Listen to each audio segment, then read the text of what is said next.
Good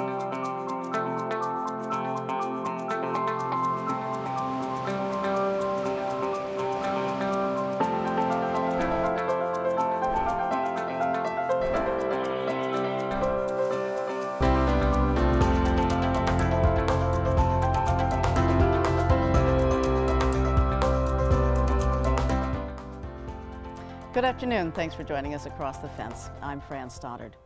A little over 2 years ago, Xusana Davis was hired by the state of Vermont as the state's first director of racial equity. In yesterday's program, I talked with Ms. Davis about her background and about ways to engage in productive discussions about race. Today, we'll talk more about the director's job to identify and address systemic racism in our state government and to support efforts to expand and diversify Vermont's population.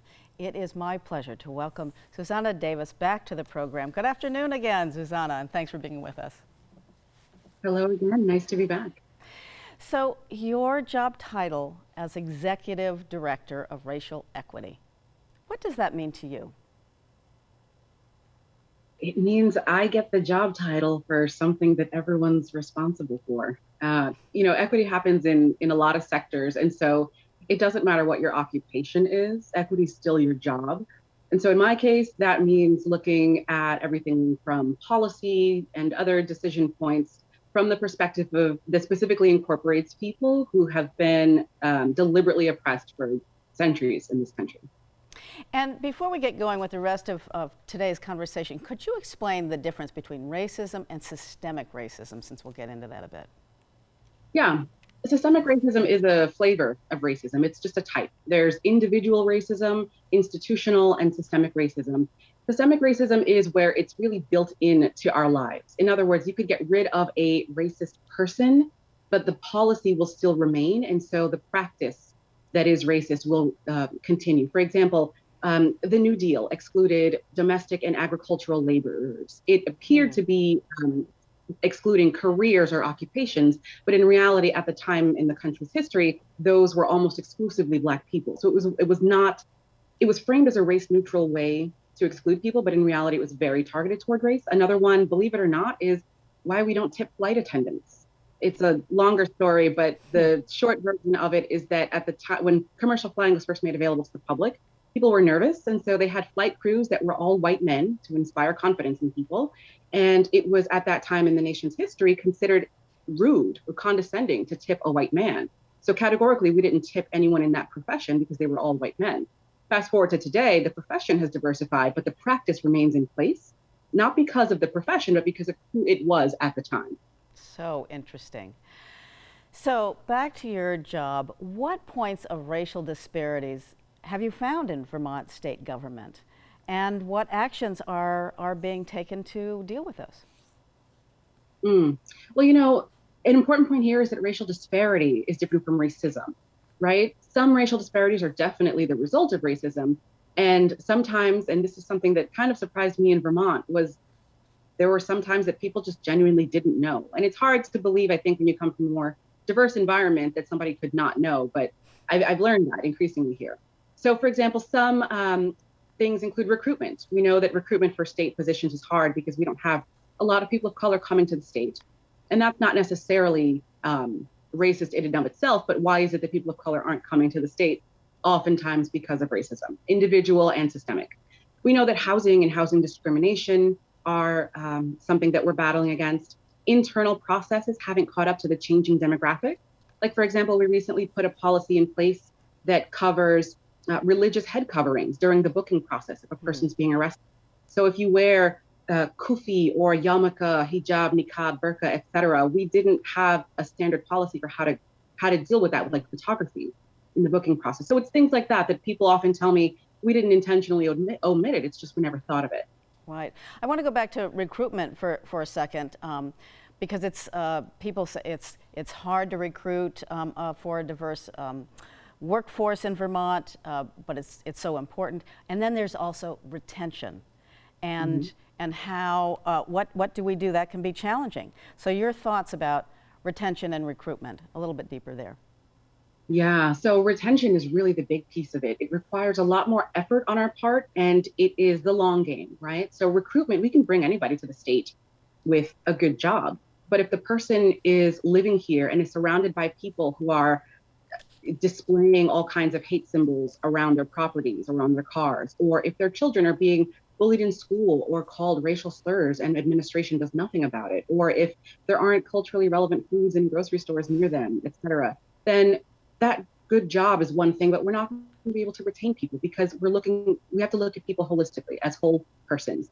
And so retention means making sure that we're partnering with the housing sector to say, hey, you know what? We've got a lot of people like educators who have come to the state and there's nowhere for them to live because the housing market in Vermont is outrageously overpriced right now. So when we think about who wants to come here, who's a prospective new resident who just is being shut out for one reason or another, those are the kinds of tangible, meaningful investments that we talked about yesterday that need to be made. Sure, and all of our towns can work on that, and school systems. So how have the judicial, the legislative, and the executive branches, all of which you are looking at and investigated, how have they responded to you and your ideas and suggestions? I think they've responded very well. I have noticed a deep sincerity from all three branches, and I really can say that confidently. The hardest part is timing, because everyone kind of wants to do their own thing and everyone's coming onto this road from a different on-ramp. So we have some legislators who are extremely motivated by matters of equity.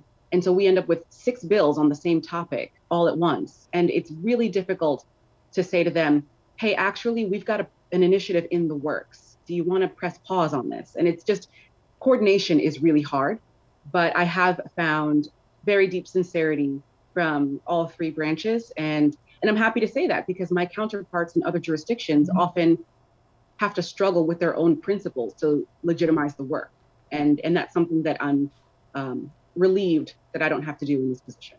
Right. So policing is now certainly a front burner issue. How is your office engaging with state and local police forces? I really would love to engage more with local police. I haven't had so much opportunity, again, bandwidth issues, but there's actually a pilot program that I have had kind of waiting in the wings that I hope will help to engage more municipal and county level law enforcement. As far as the state police goes, we do have a close working relationship, and they're particularly with their fair and impartial policing team. So I have found, again, a lot of warmth and a lot of success working with them.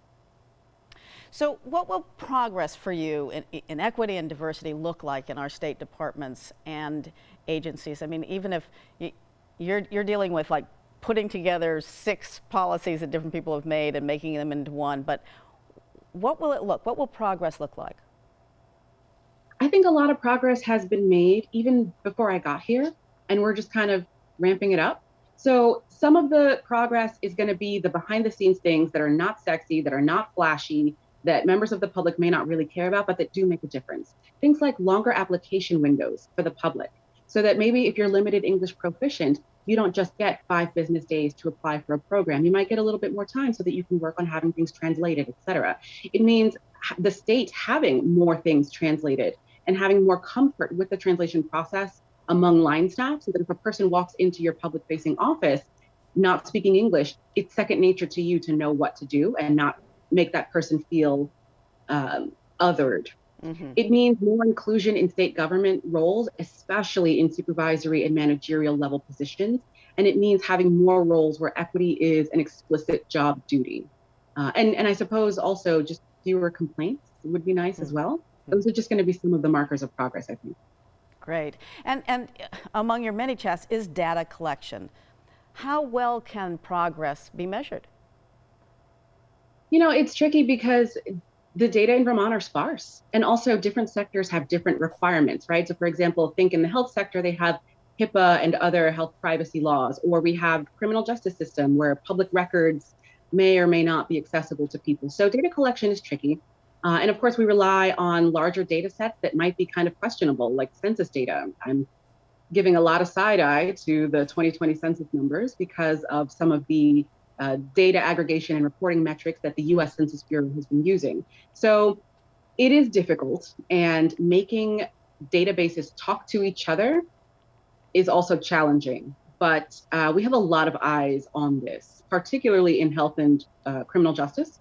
So I'm really hopeful that we can get it together and come up with meaningful, cohesive data sets that tell a story and that are accurate. And a lot of that really does happen at the individual level. For example, whether a person codes a traffic stop as being a traffic stop of a person of color because the driver was of color versus, well, the driver wasn't of color, but the four four other passengers in the car were of color, and that's why the car was stopped. That's not necessarily going to be reflected on the record of the stop. And so the ways in which we collect data at the individual level really shape the story that the data tell us. Interesting. So you've been an office of one and in constant demand, among other things, sitting on 14 legislative committees. Were you able to get more resources to support your work? I know it's been in the works. You know, it's more than 14 committees now. Every year it grows like a beautiful tree of bureaucracy. But yes, we did get staff. We were approved for 2 staff, and we are currently in the process of onboarding. Very pleased to say that we received almost 50, I think, applications overall between the 2 positions.